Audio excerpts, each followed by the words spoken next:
Hi everybody, this is the Baseball Head, the amazing, spectacular, terrific, the great one, the People's Champion. Your host, and welcome back to the Baseball Head too, and hope you like this video and hit that subscribe button. So we're talking about Shohei Ohtani. Show me the money. Wherever he's going to go, boy, he's going to get a big contract. Now, I did a fun video the other day talking about how he was going to the Rangers. Well, the Rangers seem to be out. that is not a good prediction by your host here. But, you know, we have a little fun there. Got a couple of subs off of it. And made like $2, $3. That's okay. Nothing wrong with that.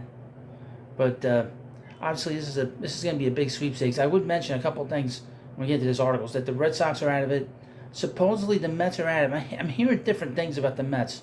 That the Mets have sort of focused in on other players like Yo Mama. She's... No, the Mets are interested in and invested their time right now in Yamamoto. And because the Mets need a lot of help with the pitching, and obviously he's the best pitcher on the market. And obviously Shohei Ohtani is not going to pitch next year with his elbow situation. But obviously Shohei Ohtani is the big fish, and probably the biggest fish of all time in terms of free agency. But I'm going to read this other article to you. So I'm all tongue-tied. They're under the weather right now.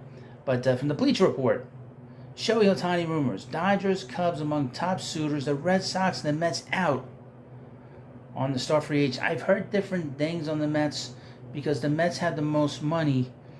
And you never know. The Mets might swoop in at the last minute, like they tried to do with Carlos Correa, and tried to sign him. And they did sign him until they saw his physical. And had to get his physical looked by 70 doctors. That was the rumor. The field of teams pursuing two-way superstar Shohei Ohtani and MLB trade free agency. And MLB free agencies repeatedly and reportedly dwindling. According to ESPN's Jeff Passan, the Dodgers, the Cubs, the Blue Jays, and the Angels are the teams rumored to still be in on Ohtani, while the San Francisco Giants may still have interest as well, although that hasn't been confirmed.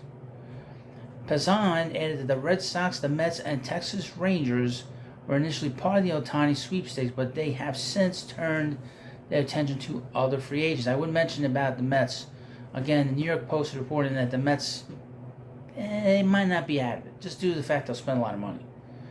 Ohtani is one of the most significant players at the open market in years, as he has won the American League MVP award in 2 of the past 3 years. Also, the team that signs him will not only be getting a middle-of-the-order slugger, but a potential ace starting pitcher as well. In 135 games last season, he hit .304 with 44 homers and 95 RBIs, 102 runs scored, and stole 20 bases. His OPS was this is incredible, 1066. Now, he did not play the last month because of this injury. Additionally, as a pitcher, Ohtani made 23 starts as a pitcher, going 10-5 with a 3.14 ERA, 1.06 WHIP, and 167 strikeouts over 132 innings. He was going to get a lot more Cy Young Award votes. I predicted that he was going to win a Cy Young this year, and he can't. Boy, if he hadn't gotten shut down, if he didn't blow out that elbow, he had a shot. And this injury holds back his obvious pay window. He might not get nearly as much money on the front end of this deal as he would be getting if he wasn't injured.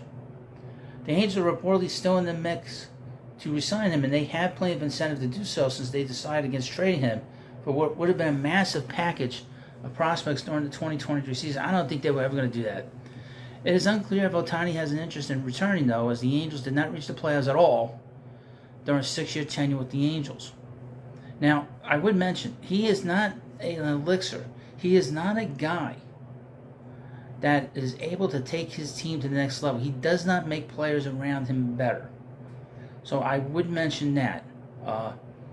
The Blue Jays were a playoff team last season and also have a strong offensive core led by Vladimir Guerrero Jr. and Bo Bichette, while the Cubs are a team on the rise as they went 83-79 last season after posting a losing record the previous 2 campaigns. if Ohtani were to go to the Dodgers, he would pair with a couple of MVP candidates and and a couple of MVPs. I think Mookie Betts won the MVP and Freddie Freeman won the MVP years ago, to form arguably the best lineup in baseball. All the teams room to be in on Ohtani are large markets and can afford to hand out a massive contract. So the three-team All-Star should have no issue cashing in this offseason. It's interesting we've not heard the Yankees in this. And I would mention about the Yankees and their pursuit of Juan Soto. They have hit a snag. Let me tell you something, folks. If you let Clark Schmidt keep you from getting Juan Soto, you're a fool. And I've said this in other videos on this particular channel, on the Baseball Hut too. The Yankees don't trade anybody good. If they trade Clark Schmidt, they've made a determination that he's not any good. And when was the last time the Yankees ever got burned on a trade? I can't remember the last time. Especially when it comes to prospects. Prospects with the Yankees either play them or they trade them. They don't. There's no in between here, and they never. And the Hut means ever get burned. But talking about Ohtani for a moment, and to finish up this video, he is the preeminent free agent of all time. There's nobody even close to this. Maybe Barry Bonds might have been the guy that was worth his weight in gold. If you want to go back far enough. But you let me know what you think about this video. And obviously, I'll keep you up to date on Ohtani on this channel and on the regular Baseball Hut. Thank you for watching. Hit that subscribe button, and I'll see you later.